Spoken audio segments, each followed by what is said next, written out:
বিএনপির চেয়ারম্যান তারেক রহমানকে উদ্দীপ্ত করে আমি মুচলেখা দিয়ে পালিয়েছিলাম শিরোনামে মূল ধারার গণমাধ্যম ৭১ টেলিভিশনের ডিজাইন সম্বলিত একটি ফটোকার্ড সামাজিক যোগাযোগ মাধ্যমে প্রচার করা হয়েছে। বাস্তব ক্ষেত্রে তারেক রহমান এমন কোনো মন্তব্য করেনি এবং ৭১ টেলিভিশনও এরূপ কোনো ফটোকার্ড প্রকাশ করেনি।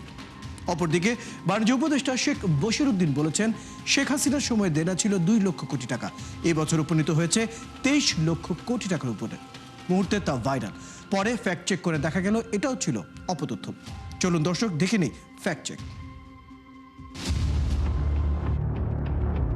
বিএনপির চেয়ারম্যান তারেক রহমানকে উদ্দীপ্ত করে আমি মুচলিকা দিয়ে পালিয়েছিলাম শিরোনামে মূল ধারার গণমাধ্যম ৭১ টেলিভিশনের ডিজাইন সম্বলিত একটি ফটোকার্ড সামাজিক যোগাযোগ মাধ্যমে প্রচার করা হয়েছে।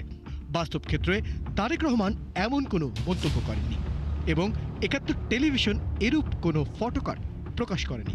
প্রকৃতপক্ষে ডিজিটাল প্রযুক্তির সহায়তায় ৭১ টিভি কর্তৃক প্রকাশিত ভিন্ন একটি ফটোকার্ড সম্পাদনা করে এই ফটোকার্ডটি তৈরি করা হয়েছে। এদিকে জাতীয় দৈনিক ইত্তেফাকের বরাতে অন্তর্বর্তীকালীন সরকারের বাণিজ্য উপদেষ্টা শেখ বশিরউদ্দিন বলেছেন, শেখ হাসিনার সময় দেনা ছিল ২ লক্ষ কোটি টাকা, এবছর উপনীত হয়েছে ২৩ লক্ষ কোটি টাকার উপরে। শীর্ষক দাবিতে একটি তথ্য ইন্টারনেটে ছড়িয়ে পড়েছে। পরে রিউমার স্ক্যানার টিমের অনুসন্ধানে জানা যায় দাবিটি সঠিক নয়, বরং বাণিজ্য উপদেষ্টার ২০০৮ সালের পর সামগ্রিক সময়ের দেনার প্রেক্ষিতে দেওয়া বক্তব্যকে বিকৃত করে আলোচিত দাবিটি প্রচার করা হয়েছে। অপরপক্ষে ধানমন্ডিতে নির্বাচন বাতিলের দাবিতে আওয়ামী লীগ ও পুলিশের ত্রিমুখী সংঘর্ষে উত্তাল রাজপথ, এমন ক্যাপশনে একটি ভিডিও ইন্টারনেটের বিভিন্ন প্ল্যাটফর্মে প্রচার করা হয়েছে। রিউমার স্ক্যানার টিমের অনুসন্ধানে জানা যায় এটা ছিল মিথ্যা তথ্য। প্রকৃতপক্ষে ২০২৩ সালের কিশোরগঞ্জে জেলা বিএনপির কর্মসূচিতে পুলিশের সঙ্গে দলটির নেতাকর্মীদের সংঘর্ষের ভিডিওকে সাম্প্রতিক দাবিতে প্রচার করা হয়েছে। সম্প্রতি ছাত্র দলের সভাপতি রাকিবুল ইসলাম রাকিবকে উদ্দীপ্ত করে তারেক রহমান সাহেবের মুচলেখা এবং নাগরিকত্ব বাতিল হয়েছে যেমন সত্য, গোলাম আজম সাহেবেরও একসময় নাগরিকত্ব বাতিল ছিল, পার্থক্য শুধু মুচলেখা। তারেক রহমান মুচলেখা দিয়েছে, গোলাম আজম মুচলেখা দেয়নি। এমন শিরোনামে ৭১ টিভির ডিজাইন সম্বলিত একটি ফটোকার্ড সামাজিক যোগাযোগ মাধ্যমে প্রচার করা হয়েছে। বাস্তবতা হচ্ছে রাকিবুল ইসলাম রাকিব এমন কোনো মন্তব্য করেননি এবং ৭১ টেলিভিশন এমন কোনো ফটোকার্ড প্রকাশ করেনি। প্রকৃতপক্ষে ডিজিটাল প্রযুক্তির সহায়তায় ৭১ টিভি কর্তৃক প্রকাশিত ভিন্ন একটি ফটোকার্ড সম্পাদনা করে এই ফটোকার্ডটি তৈরি করা হয়েছে। দর্শক, আজকের অপতথ্যগুলোর ধরন বিশ্লেষণ করে দেখা যাচ্ছে সংবেদনশীল ক্যাপশনের উপর ভর করে গুজবগুলো ছড়িয়ে যাচ্ছে ফেসবুক ফিডে। মিথ্যা তথ্যগুলো বিশ্বাসযোগ্য করতে নকল করা হচ্ছে জনপ্রিয় গণমাধ্যমগুলোর ফটোকার্ড, সংঘবদ্ধভাবে ছড়ানোর ফলে ভাইরাল হচ্ছে। এই বাস্তবতায় সামাজিক যোগাযোগ মাধ্যম নয়, বরং গণমাধ্যমের খবরগুলোতেই আস্থা রাখার পরামর্শ বিশেষজ্ঞদের। ফয়সাল রয়েল, ৭১, ঢাকা। দর্শক, আমরা প্রতিবেদনটি দেখছিলাম। আগেই বলেছি আমাদের সাথে আছেন আমাদের অতিথি নওগাঁ বিশ্ববিদ্যালয়ের উপাচার্য ও রাজনৈতিক বিশ্লেষক প্রফেসর ডক্টর মোহাম্মদ হাসরাত আলী। তার সাথে আলোচনায় যাচ্ছি। স্বাগত জানাচ্ছি প্রফেসর ডক্টর মোহাম্মদ হাসরাত আলী আপনাকে আজকের আমাদের এই আয়োজনে। প্রথমেই যেটি জানতে চাই, নির্বাচনের 10 দিনের মাত্র খানিকটা বেশি সময় বাকি আছে। সাম্প্রতিক সময় আমরা যেটি দেখছি, একদম প্রার্থীদের টার্গেট করে বেশ কিছু গুজব রটানো হচ্ছে সংঘবদ্ধভাবে এবং অনেকটাই নিয়মিত আকারে করা হচ্ছে এবং ব্যবহার করা হচ্ছে স্বনামধন্য গণমাধ্যমগুলোর ডিজাইন, সেগুলোকে মূলত নকল করা হচ্ছে। এটা তো স্পষ্টই যে নির্বাচন মূল টার্গেট। কি করণীয় বলে মনে করেন এখন? ধন্যবাদ আপনাকে, আর ধন্যবাদ জানাচ্ছি এই মুহূর্তে ৭১ টেলিভিশন যারা দেখছেন তাদের প্রতি। দেখেন, এই অপতথ্য ছড়ানোর মধ্য দিয়ে বা এই গুজব সৃষ্টি করার মধ্য দিয়ে একটি গোষ্ঠী পরিকল্পিতভাবে এবং কি বলবো, সংগঠিতভাবে এই অপপ্রচারগুলো ছড়াচ্ছে। এবং আমি সাধুবাদ জানাতে চাই ৭১ টেলিভিশনকে যে তারা এগুলো খুঁজে বের করে জাতির সামনে সত্যটা উদ্ঘাটন করেছে। কিন্তু হয় কি, নির্বাচন তো একটা মাইন্ড গেম।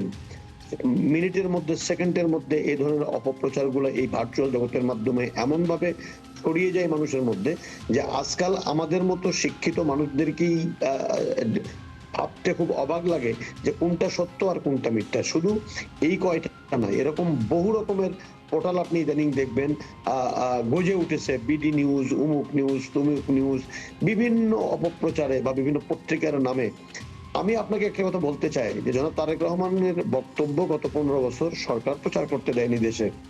সেটি যদি সম্ভব হয় তাহলে অন্তর্বর্তীকালীন সরকার সেই একই মেকানিজম ব্যবহার করে কেন এই সমস্ত গুজব রটনাকারী সাইটগুলো বা গুজব রটনাকারী ফেসবুক গুলো বা ইউটিউব চ্যানেলগুলোকে বন্ধ করা যাচ্ছে না, এটি আমার কাছে খুব প্রশ্ন লাগে বা অবাক লাগে। আমি মনে করি রাষ্ট্রের কাছে সেই মেকানিজম আছে, রাষ্ট্রের কাছে সেই মেশিনারিজ আছে, সরকারের সদিচ্ছা আছে, এটিও বিশ্বাস করতে আমি চাই। নির্বাচন কমিশনের সদস্য আছে, এটাও আমি বিশ্বাস করতে চাই। যদি তাই হয় তাহলে এই অপতথ্য নির্বাচনী পরিবেশকে উত্তপ্ত করছে, পারস্পরিক শ্রদ্ধাবোধের জায়গাটা নষ্ট করছে, জাতীয় রাজনীতিবিদ সম্পর্কে একটি ভ্রান্ত ধারণা মানুষের মধ্যে তৈরি করছে। এটা দীর্ঘমেয়াদে একটি ভ্রাতৃত্বের বাংলাদেশ বা ঐক্যবদ্ধতার বাংলাদেশ তৈরি করার ক্ষেত্রে একটি বড় ধরনের ক্ষত তৈরি করে যাবে এই ধরনের অপপ্রচারগুলো। দেখেন, ভার্চুয়াল জগতের অনেকগুলো সুবিধা আছে যে এর মাধ্যমে খুব সহজেই আমরা আমাদের যাদের সাথে যোগাযোগ করতে চাই সেটা আমরা করতে পারি।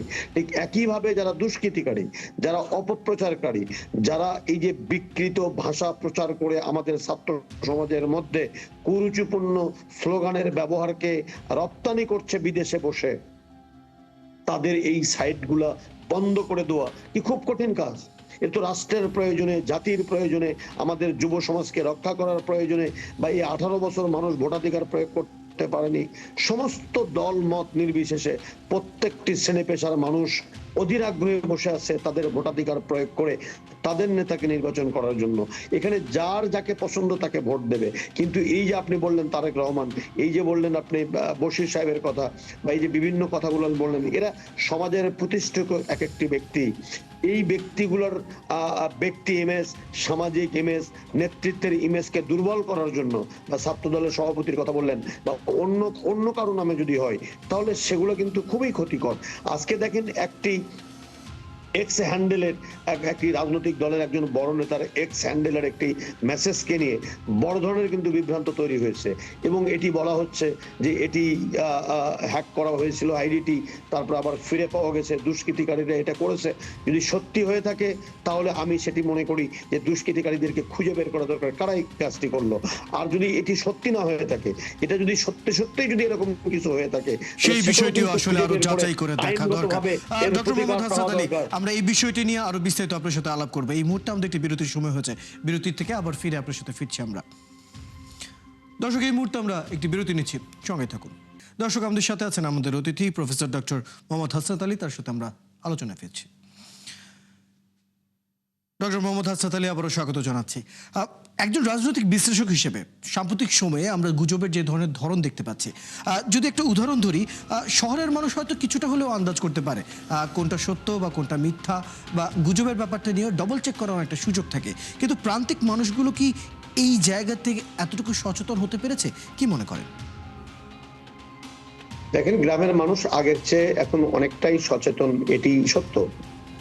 তবে আমরা যারা শহরে বসবাস করি, আমি আপনার সাথে সম্পূর্ণ একমত যে আমরা যেভাবে অনেকগুলো বিষয় যাচাই বাছাই করে হয়তো একটা সিদ্ধান্তে উপনীত হতে পারি, কিন্তু গ্রামের যারা প্রান্তিক জনপদে বসবাস করে বা যারা আমাদের মতো অতটা রাজনৈতিক সচেতন নয়, তাদের জন্য কিন্তু এই ভালো মন্দ বিচার করাটা খুব কঠিন হয়ে যায়। আর এই ভালো মন্দ বিচার করা কঠিন হয়ে যায় বলেই কিন্তু আমরা দেখছি রাজনৈতিক উত্তেজনা ছড়ায়, এবং এই উত্তেজনাকে কেন্দ্র করে চায়ের টেবিলে বা গ্রামের ছোট ছোট বাজারে এক ধরনের অনাকাঙ্ক্ষিত ঘটনার সংখ্যা কিন্তু বৃদ্ধি পাচ্ছে এই সমস্ত গুজব থেকে।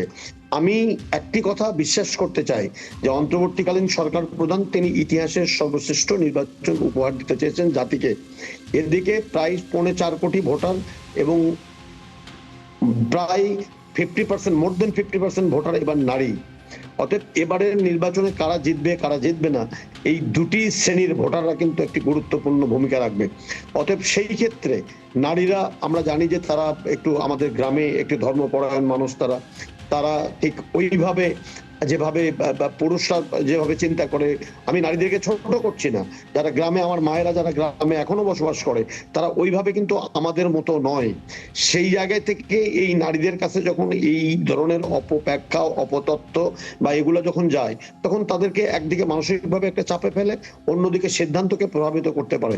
তরুণরা উত্তেজিত হয়, তাদের রক্ত গরম। যেরকম এখনকার বাংলাদেশে, এই মুহূর্তের বাংলাদেশের তরুণদের কথা যদি আপনি বলেন, আমি যে কথাটি বলতেছিলাম, একটি এক্স হ্যান্ডেলকে নিয়ে এক ধরনের উত্তেজনা কিন্তু দেশে বিরাজমান। এর মধ্য দিয়ে সত্য হলে নারীদের জন্য সেটা অপমানজনক, এবং যদি অসত্য হয়ে যায়, তাহলে যিনি, যাকে কেন্দ্র করে এই ঘটনাটি ঘটছে, জামাত ইসলামের আমিরকে নিয়ে, সেটা তার ব্যক্তি ইমেজ, দলীয় ইমেজ, এবং ভোটে কিন্তু বড় ধরনের একটা নেগেটিভ ইম্প্যাক্ট কিন্তু পড়বে, এটা মাথায় রাখতে হবে।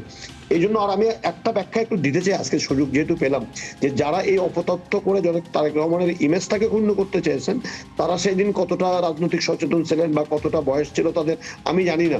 এই 18 বছর বা 19 বছর আগে যখন পিজি হাসপাতাল থেকে সরাসরি তাকে এয়ারপোর্টে নিয়ে যাওয়া হয়ে গেছিল, তখন তিনি কিন্তু নিজে বসতে পর্যন্ত পারতেন না, এবং তিনি অত্যন্ত ব্যথা কাতর ছিলেন, এবং এয়ারপোর্টে তাকে বাধ্য করে ওই কাগজে স্বাক্ষর করানো হয়েছিল। যেভাবে স্বাক্ষর দিয়েছিলেন প্রয়াত জলিল, যেভাবে স্বাক্ষর দিয়েছিলেন অনেক অনেক অনেক মানুষ, কিন্তু যেভাবে স্বাক্ষর দিতে বাধ্য হয়েছিলেন রাজনৈতিক নেতৃবৃন্দকে ধরে। ইভেন আপনি এই যে শেখ সেলিম, যিনি পলাতক প্রধানমন্ত্রী, যিনি আত্মীয়, তার কাছ থেকেও কিন্তু এক ধরনের স্টেটমেন্ট আদায় করা হয়েছিল। অতএব এগুলোকে সামনে নিয়ে এসে যারা রাজনীতিবিদদের চরিত্র হনন করতে চায়, এরা সমাজের অত্যন্ত ঘৃণিত ব্যক্তি। এই সমস্ত ঘৃণিত ব্যক্তির হাত থেকে আমাদের যুব সমাজকে, আমাদের যারা এই তরুণ প্রজন্ম, যারা 24-এ এক কি বলবো, প্রায় 1400-1500 মানুষের রক্তের বিনিময়ে, শত শত মানুষের পঙ্গুত্ব বরণের বিনিময়ে, বা মা হারা হয়েছে তার সন্তানরা, মা তার সন্তান হারা হয়েছে, এরকম একটি অবস্থা বাংলাদেশে যখন মানুষ মুখিয়ে আছে 18 বছরের গণতন্ত্রহীন বাংলাদেশে গণতন্ত্র ফিরিয়ে আনার জন্য, তখন তো আমি মনে করি প্রয়োজনে অধ্যাদেশ জারি করে এই সমস্ত অপপ্রচারকারীদেরকে বিচারের আওতায় আনা উচিত।